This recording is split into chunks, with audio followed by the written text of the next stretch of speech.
우리 하나님의 말씀 보겠습니다. 오늘 우리에게 주신 하나님 말씀은 고린도후서 5장 7절의 말씀입니다. 고린도후서 5장 7절의 말씀입니다.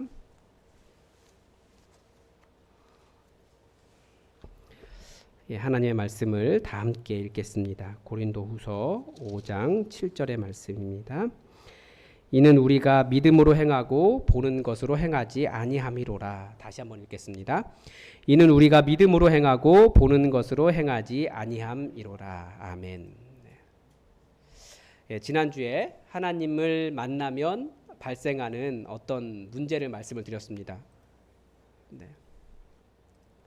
하나님을 만나면 하나님 때문에 갈등이 일어난다, 이런 말씀을 드렸습니다. 하나님께서 나를 만나시는 데는 어떤 이유가 있지 않으시겠습니까? 있지 않겠습니까?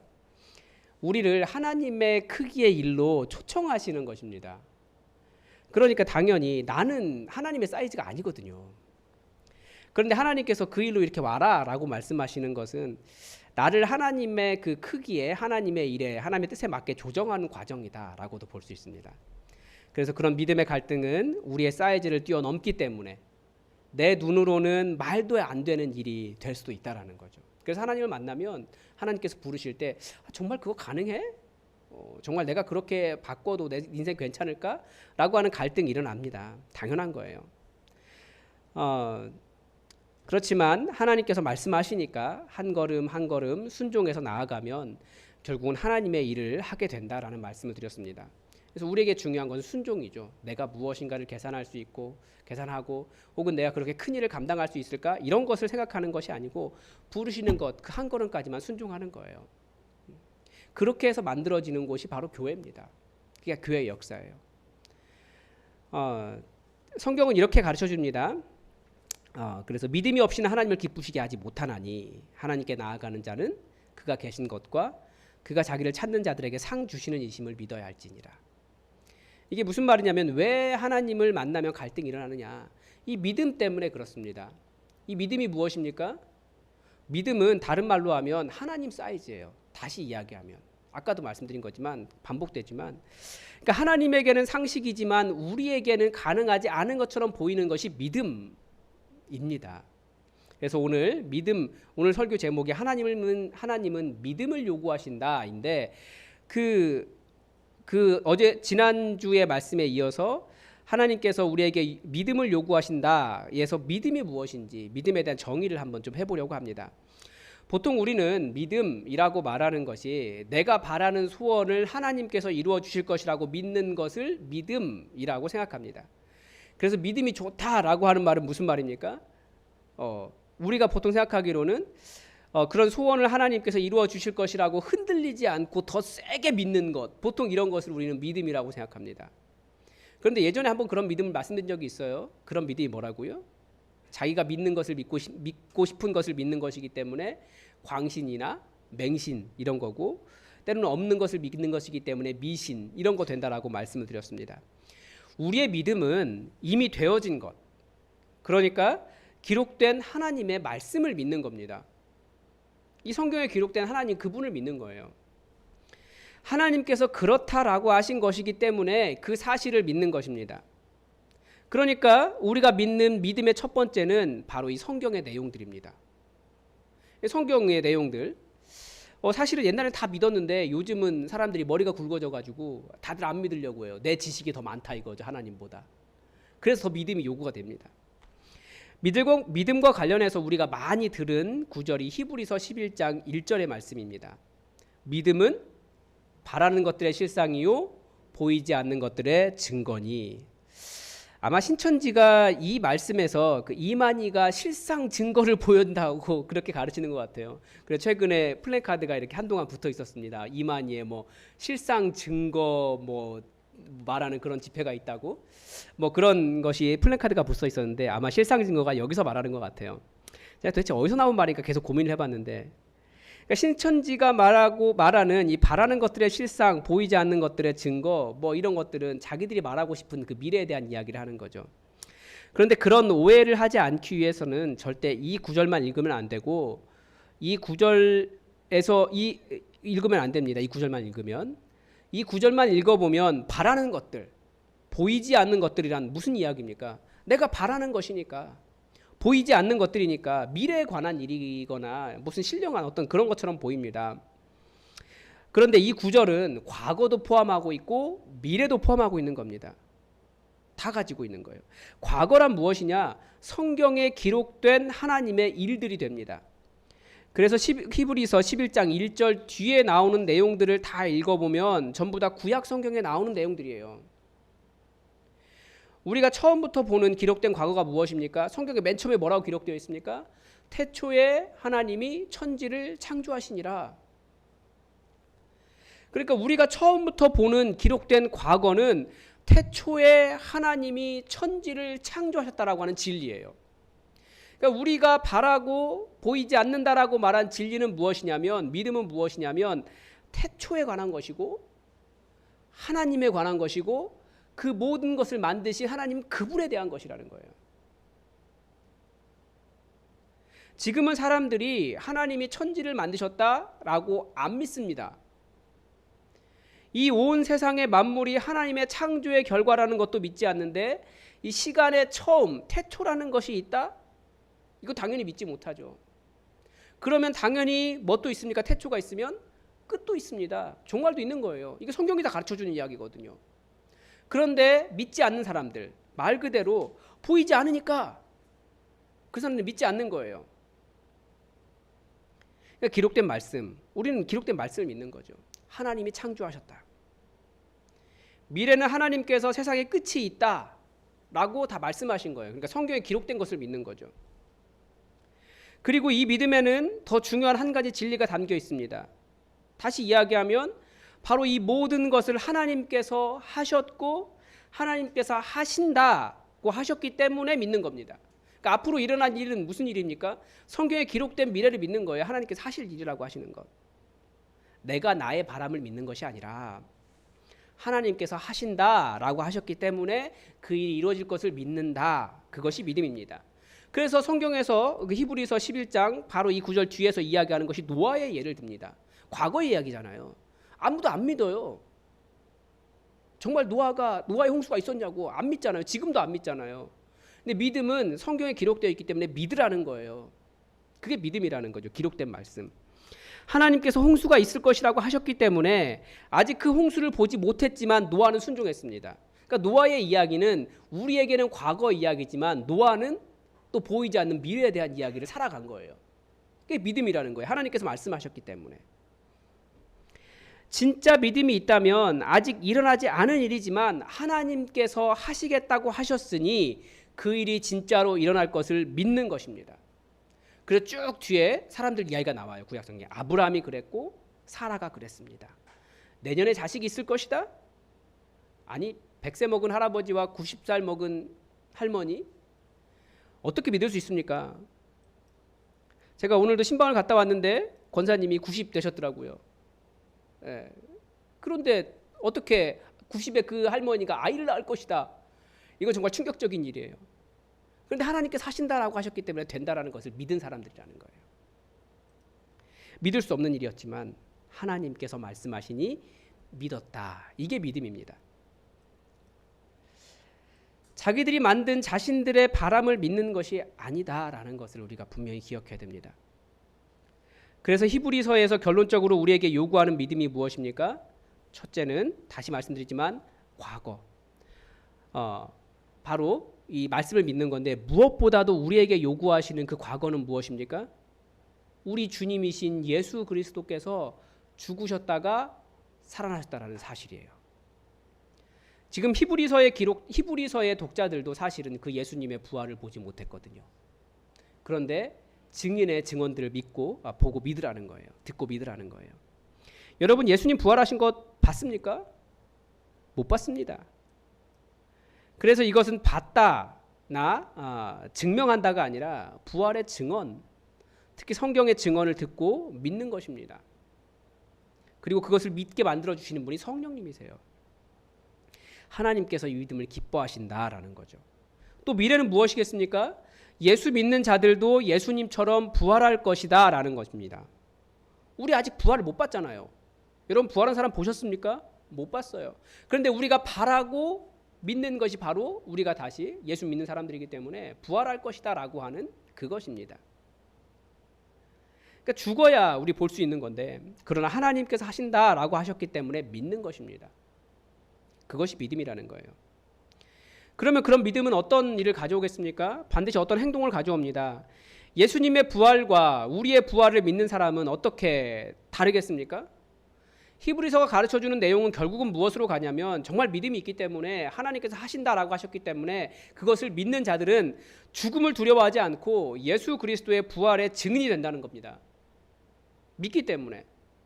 또 더불어 십자가를 참고 십자가로 인한 수치를 신경 쓰지 않는다라는 거죠. 부활을 진짜로 믿으니까. 죽음도 이긴 건데. 그래서 어떤 사람들은 순교도 했습니다. 진짜로 믿은 거예요.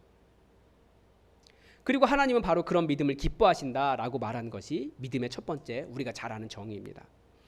그리고 오늘 본문은 또 믿음을 무엇이라고 가르쳐 줍니까? 오늘 본문을 다시 읽어보겠습니다. 이는 우리가 믿음으로 행하고 보는 것으로 행하지 아니함이로라.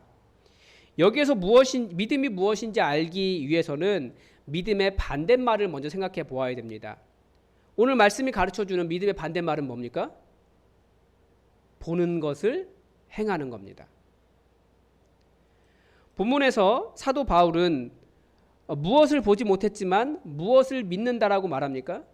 이 앞부분에 읽어보면 죽음이란 육신의 장막을 벗는 것이고, 육신의 장막을 벗으면 손으로 지은 것이 아닌 하늘에 있는 영원한 집이 우리에게 있다라고 하는 사실을 믿는 거라는 거예요.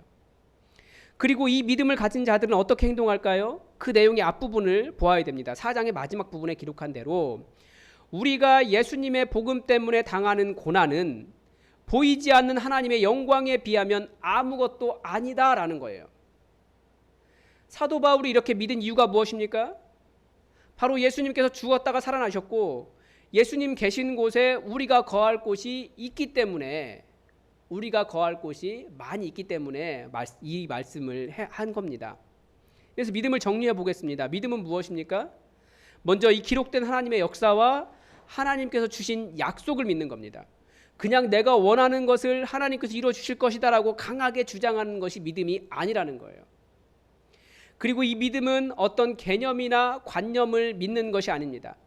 이게 이제 신학에 어떤 혼란이 있는 건데, 저도 그런데 믿음은 뭡니까? 한 인격체이신 하나님, 살아계신 하나님, 바로 그분을 믿는 거예요. 어떤 명제를 믿게 하는 것은 우리가 생각하는 바른 믿음이 아닙니다. 어떤 사람에 대해서, 만약에 이단의 교주 같은 어떤 사람에 대해서 믿게 하는 것은 성경이 생각하는 바른 믿음이 아닙니다. 우리는 성경에 기록된 하나님을 믿습니다. 제가 최근에 읽고 있는 책이 여러 권 있습니다. 이 목회나 인생에 대한 필요가 여러 가지이기 때문에 한 권만 읽지 않고 보통 몇 권을 읽게 되는 것 같아요. 한 지금 5권 정도를 한꺼번에 읽고 있습니다. 그래서 좀 복잡하기는 해요. 네, 빨리 나가지도 않고. 근데 그 중에 한 권이 존 메가더의, 제가 이게 우리나라 말로 뭐라고 번역된지 모르겠어요. 그리스도의 로드십입니다.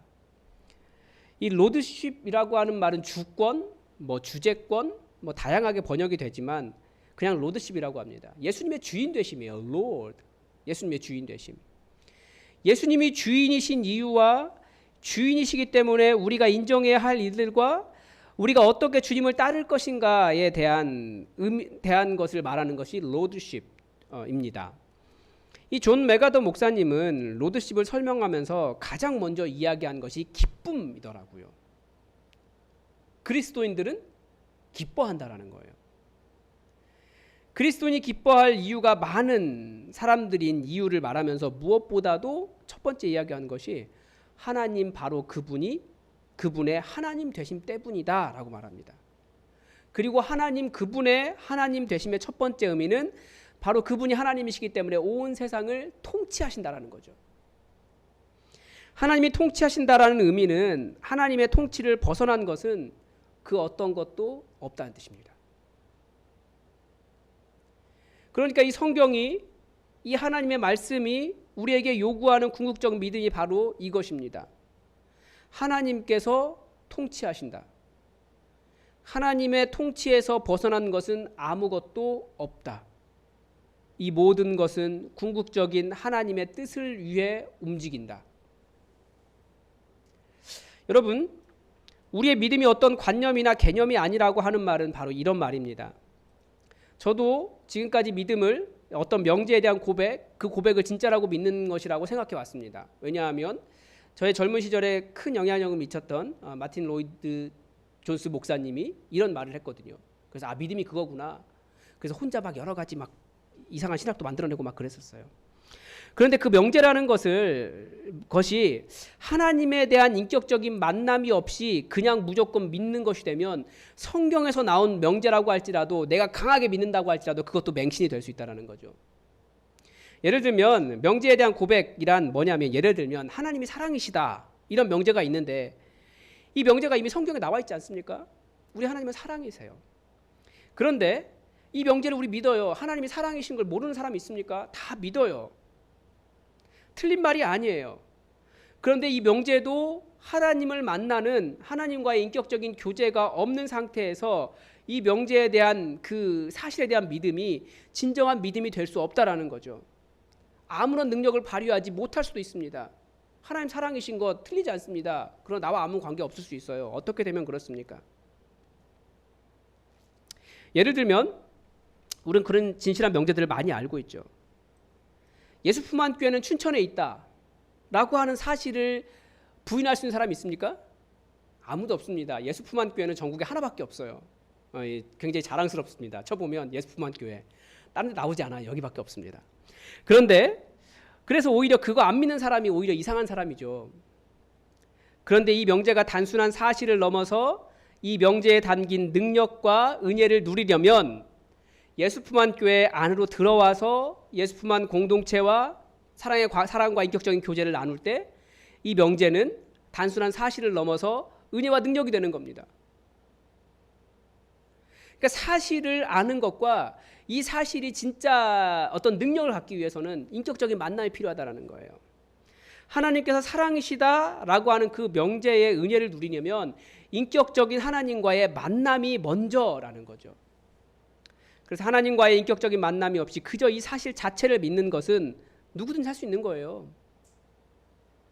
그래서 말씀은 믿음이 없이는 하나님을 기쁘시게 할 수 없다라는 선포는 믿음이란 무엇이냐? 바로 하나님 그분을 만나는 것이다라는 것과 연결되는 겁니다. 우리는 믿음으로 살지 보는 것을 따라 살지 않습니다. 왜 우리에게 믿음을 요구하실까요? 다시 생각해 보면 믿음이 우리 눈으로 보는 수준을 뛰어넘어 계시기 때문에 하나님은 우리 눈으로 보는 수준을 뛰어넘어 계시기 때문에 믿음이 아니고서는 하나님을 알 수가 없습니다. 예수님이 보이신 기적들을 생각해보면 더 분명합니다. 사람이 무리를 걸을 수 있나요? 우리 눈으로 보는 현상은 불가능합니다. 그게 바로 우리의 시각인 거예요. 우리가 보는 거죠. 그런데 하나님의 시각은 믿음 아니고서는 다른 단어로 설명이 안 돼요. 한번 오병이어의 기적도 생각해 보십시오. 물고기 2마리와 보리떡 5개로 남자만 5,000명, 여자까지 아이까지 포함하면 얼마나 많은 사람들이 몇만 명이 먹었을지 모르는 상황 아닙니까? 우리 눈으로 보는 대로 행한다면 이런 일이 가능하겠습니까? 그래서 믿음으로 바라본다라고 하는 것은 하나님 크기에 하나님의 일을 볼 줄 아는 것이라는 거예요. 우리의 크기를 넘어서기 때문에 우리가 보는 대로 행하는 것이 인간의 크기이기 때문에 하나님을 섬기는 우리는 믿음으로 살아야 하지 않겠습니까? 그게 바로 믿음입니다. 그러니까 예수님은 우리를 바로 그런 하나님의 일로 믿음의 삶으로 우리를 초청하셨습니다. 시각을 넓히라는 거예요. 인간의 시각, 보는 대로만 멈추어 있지 말고 그것만 고집하지 말고 하나님의 큰 일을 보라는 거죠. 이건 믿음이에요. 나를 뛰어넘어 있으니까. 나를 뛰어넘어 있으면 다 믿음의 일이 됩니다. 여러분, 하나님이 통치하십니다. 계속 하나님의 통치를 말하는 이유는 우리가 하나님의 통치의 도구이기 때문입니다. 하나님이 이 세상 하나님의 권능으로, 하나님의 말씀으로, 천군 천사들로 얼마든지 통치하실 수 있어요. 그러나 하나님의 동역의 원리는 하나님을 믿는다고 하는 우리 인간과 함께 이 땅을 통치하고 싶어 하시는 거예요. 우리가 하나님의 도구가 되어서. 도구라고 하니까 매우 비인격적으로 생각하고 우리는 비인격적으로 사용하고 버리는 것이 도구라고 생각해요. 그런데 하나님의 도구는 하나님의 사랑의 관계 안에서 우리를 사용하신다라고 하는 말을 포함하고 있는 겁니다. 여러분, 제가 망치질을 좀 합니다. 제가 연약해 보이지만 팔뚝도 두껍고요. 망치질을 해요. 근데 망치가 능력이 있는 게 아닙니다. 망치도 물론 망치의 능력이 있죠. 딱딱하니까. 그런데 망치보다도 정확하게 잘 휘두르는 제 능력이 있지 않겠습니까? 이 망치의 무게를 이용해서 관성으로 딱 때릴 수 있는 이 능력이 저에게 있어요. 그러니까 같은 망치를 들어도 다르게 효과가 있어요. 물론 저보다 더 같은 망치를 들고도 더 망치질을 잘하는 목수도 계십니다. 망치의 단단함이라고 하는 특질이 있지만 우리도 각자의 특질이 있기 때문에 하나님께서 하나님의 뜻에 맞게 우리를 사용하실 겁니다. 그러나 우리는 하나님의 도구이지 하나님은 아니에요. 그래서 우리가 하나님만한 능력이 있는 건 아닐 수 있어요. 그리고 하나님의 도구로, 그런데 하나님의 도구로 제대로 사용되는 방법이 바로 믿음으로 하나님께 순종하는 것이라는 겁니다. 여러분, 우리의 한계 안에 갇혀서 보는 대로 살지 마시고 하나님께서 우리를 부르셔서 하나님의 일을 하게 하실 때 믿음으로 살아가시기 바랍니다. 나를 뛰어넘어 있기 때문에 믿음이에요. 나는 능력 없어요. 맞아요. 나는 무리 못 걷습니다. 여러분, 무리 걸을 수 있습니까? 무리 걷겠다고 자꾸 욕심 부리는 분들이 계세요. 저도 걸어봤어요. 네, 안 돼요. 그런데 제가 오병이어의 능력도 없습니다. 그러나 하나님을 믿을 때, 하나님의 통치를 믿을 때, 하나님의 권능을 믿을 때, 믿음이란 그러니까 하나님의 사이즈의 일을 우리가 믿고 하나님께서 부르신 데 순종할 때 하나님의 기적을 살아갈 수 있다라는 거죠. 여러분, 어떤 삶을 살고 싶으십니까? 하나님이 우리를 만나신다라고 하는 것은 우리의 삶을 조정해서 이제 믿음의 삶을 살기를 원하시는 거예요. 너의 한계 안에 갇혀서 네가 보는 대로만 살지 말아라. 이제는 내가 보는 이 나의 사이즈로 보고 네가 이거 다 못하니까 내가 부르는 대로 따라와라. 그럴 때 갈등이 일어날 거예요. 그럴 때 조정하시고 아멘 순종하며 하나님 말씀을 따라가십시오. 그러면 하나님의 놀라운 일들을 보게 될 겁니다. 진짜 믿음을 보게 될 거예요. 여러분, 그 믿음에 충만한 것을 다 누리며 사시기 바랍니다. 기도하겠습니다. 하나님 아버지, 오늘 우리가 보는 대로 생각하지 않고 믿음을 따라 살아야 함을 우리가 말씀을 통해서 다시 한번 배웠습니다. 하나님, 우리 세상 살면서 우리의 시각으로만, 우리의 보는 대로만 살아가기 때문에 두려워하고 또 미래에 대해서 불안해하고 안 될 것이라고 좌절하고 또 때로는 하나님을 원망하기도 하지만 하나님, 우리의 시각이 넓어져서 하나님, 이 온 땅을 통치하시는 하나님의 그 권능의 삶을 살아갈 수 있도록 우리에게 믿음을 더하여 주시옵소서. 하나님, 이 믿음이 내가 원하는 것을 믿는 것이 아니라 주의 말씀과 주님께서 행하실 일을 믿는 일이 되게 하여 주시고 말씀을 가지고 주장할 때 하나님의 놀라운 믿음의 일들을 경험할 수 있도록 나의 시각과 나의 한계를 뛰어넘는 일이 될 수 있도록 우리의 신앙을, 우리의 삶을, 우리의 믿음을 풍성케 하여 주시옵소서. 우리의 시각을 넓혀주시고 믿음으로 살게 하시길 원하오며 예수님의 이름으로 기도드립니다. 아멘.